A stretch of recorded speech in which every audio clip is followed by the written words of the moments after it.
Halo Sobat Jelata, jumpa lagi di channel Investor Jelata, channel yang membahas tentang saham maupun dunia investasi. Di video kali ini saya akan sharing info tentang sebuah emiten ya, yang memberikan dividen ya, mungkin di awal Juni ya, atau di akhir Mei ini, yang dividen yieldnya 17%. Mungkin ini yang terakhir kali di 2023 ya, yang akan sebesar ini gitu ya. Nah ini jumbo ya, jumbo banget nih, jumbo. Tapi ya, tapinya apa? Silahkan simak video ini sampai akhir ya. Oke, kita mulai seperti biasa, kita kenalan dulu dengan perusahaannya ya. Teman-teman mungkin sudah akrab dengan perusahaan yang dikenal sebagai perusahaan batubara ya, Mitra Bara Adi Perdana, dengan kode tiker MBAP. Mbap, enak ngomongnya, Mbap. Oke, saya nyebutnya Mbap aja dah ya. Mbap ini didirikan di Jakarta ya, tahun 92, perusahaan batubara, kemudian mendapatkan izin 3 tahun kemudian bukan izin nih, baru memperoleh kuasa pertambangan ya, untuk eksplorasi. Kemudian baru memperoleh izin memulai pertambangan tahun 2008, terus memperoleh izin usaha pertambangannya IUP di tahun 2009 ya. Kemudian Perseroan dan BDMS mendapatkan sertifikat clean and clear ya dari Dirjen Mineral. Lalu mengakuisisi saham BDMS. Lalu ini ya, yang saya garisin aja ya. 2014 dia listing ya di Bursa Efek Indonesia. Nah, mulai 2015 perusahaan ini juga mulai diversifikasi bisnis ya. Bukan hanya batubara tapi mulai beralih ke energi terbarukan. Di mana tahun 2015 si Mbap ini mendirikan entitas anak ya, MME, untuk proyek pembangkit tenaga biomasa ya, dan MHL untuk proyek perkebunan energi. Oke, lalu setahun kemudian, dia ini lagi nih, mengakuisisi perusahaan lagi nih ya, yang untuk pengembangan proyek PLTS ya, pembangkit listrik tenaga surya. Berarti masih kayaknya dia memang akan diverifikasi ke energi terbarukan ya. Lalu tahun 2017, tahun kemudian dia mengakuisisi saham DBU ya, ini perusahaan pertambangan batubara. Nah, berarti masih mengakuisisi batubara juga selain energi terbarukan. Lalu tahun 2021 bersama dengan Masdar Uni Emirat Arab nih kayaknya, ya, mengembangkan energi terbarukan ya. Ini energi tenaga surya juga nih ya, menggunakan brand Solar Radiance ya. Jadi dikasih nama brandnya itu Solar Radiance.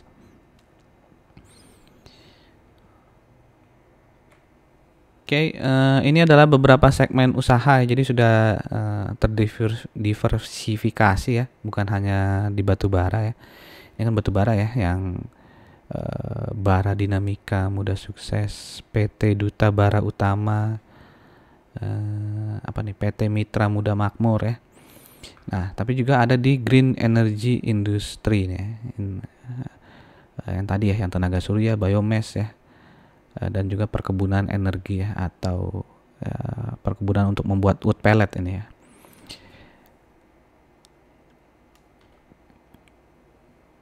Oke, ini adalah ya yang Masdar tadi ya, yang UEA itu ya, Emirat Arab. Itu sudah melakukan konstruksi ya tahun lalu 2022 ya, 2023 juga akan melanjut konstruksinya.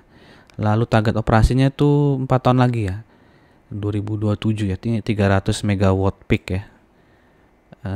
Lokasinya di mana ini ya, lupa saya cari ya. Mungkin teman-teman kalau penasaran marga Mas ini di mana, silahkan di googling ya.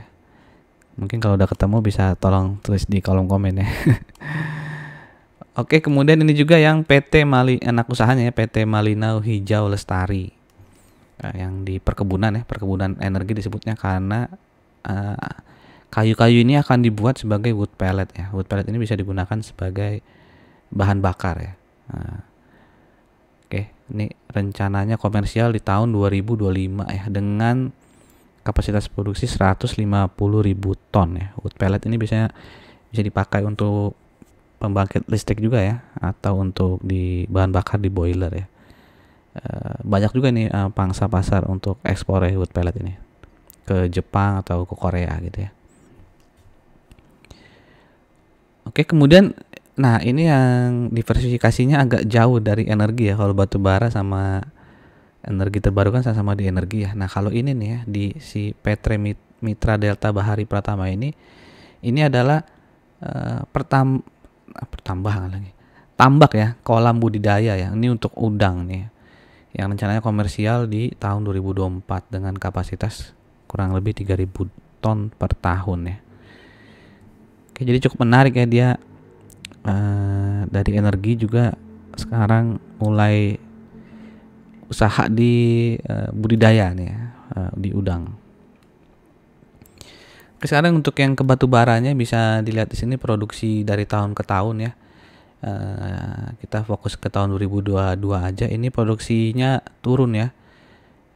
Di tahun 2021 itu 3,9 juta ton, di 2022 hanya 3,19 juta ton. Penjualannya juga turun ya, dari 4,09 juta ton menjadi 3,23 juta ton. Nah, di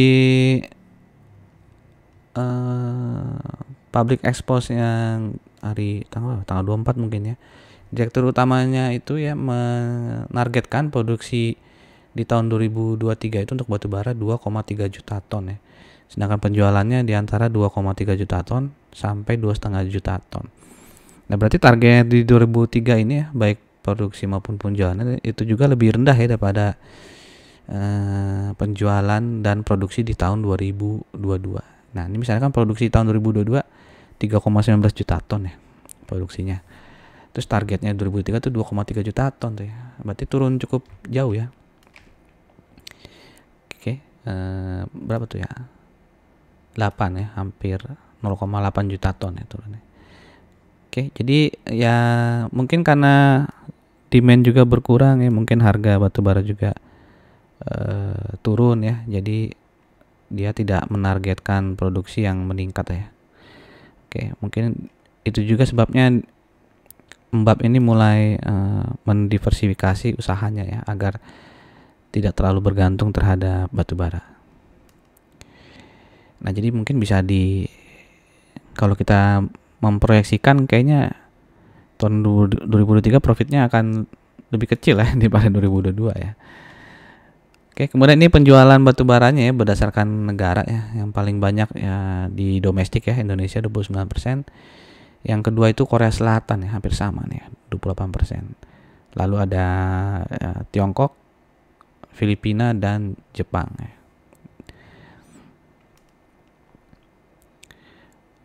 Oke, sebelum kita lanjut ke bagian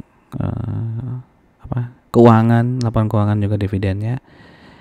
Sekali lagi terima kasih untuk teman-teman yang sudah subscribe channel Investor Jelata.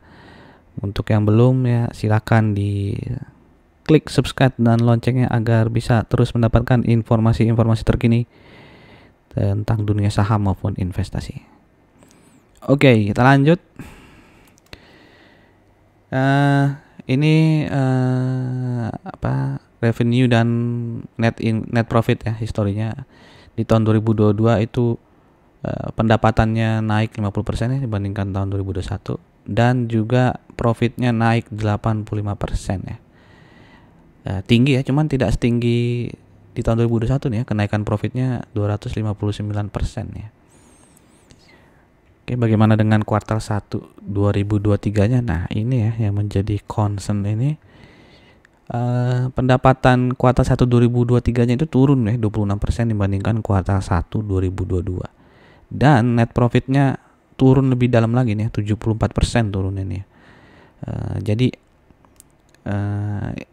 bisa menjadi pertimbangan teman-teman ya, walaupun nah ini tadi ya yang walaupun jumbo tapinya itu di sini nih. Karena laporan keuangan kuartal satunya kurang menggembirakan ya, net profitnya turun sangat dalam 74%. Jadi silakan teman-teman mempertimbangkan ya, apakah kalau habis bagi dividen ini bakal ARB terus atau gimana ya. Oke. Nah, ini dividen historinya Mbap ya. Selalu rutin ya memberikan dividen setiap tahunnya. Ini 2 kali ya setahun ya. Dari 2017 selalu 2 kali membagikan dividen ya. Di bulan Juni atau bulan yang keduanya agak ngacak nih ya. Kadang Agustus, Oktober, September, November ya. Dan rata-rata dividen yieldnya bisa dilihat ya di range antara 5% ya sampai yang tahun lalu lebih dahsyat ya 23% ya. Kalau lagi batu bara harganya hot ya, dividen yieldnya pasti tinggi lah ya. Oke, nah ini dividen kumdatnya saya cari info sebelum diumumkan ya, walaupun sudah diputuskan di RUPS-nya yang di tanggal 24 itu dividennya akan sebesar Rp961,48. Harga saham closing di Kamis 25 Mei ini itu 5.425 ya. Jadi dividen yieldnya 17% lebih, 17,72.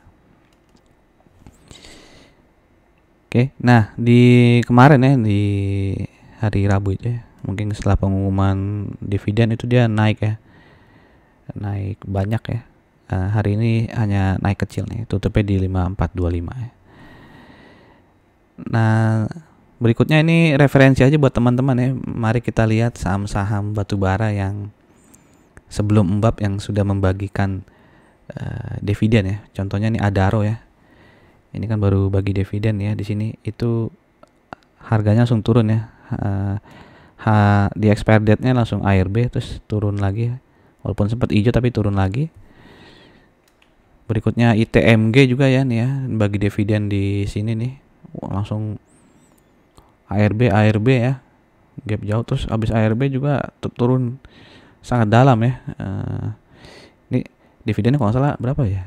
6 ribuan ya. Turunnya sih udah lebih dari 6 ribu ini ya. Oke. Satu lagi kayaknya ada PTBA ya, Bukit Asam itu sama di sini ya. Ya, turun dalam ya. Jadi ini referensi aja, saya ambil sampel 3 saham batubara yang populer lah ya, TBA, ITMG dan Adaro ya. Sebagai contoh bagaimana nasibnya setelah membagikan dividen jumbo ya. Agar bisa menjadi pertimbangan teman-teman juga. Oke. Sekali lagi disclaimer dari saya, ini saya hanya sharing, tidak ada ajakan untuk membeli maupun menjual. Silakan teman-teman analisa kembali. Terima kasih sudah menonton video ini sampai akhir. Sampai jumpa lagi di video-video berikutnya. Salam jelata.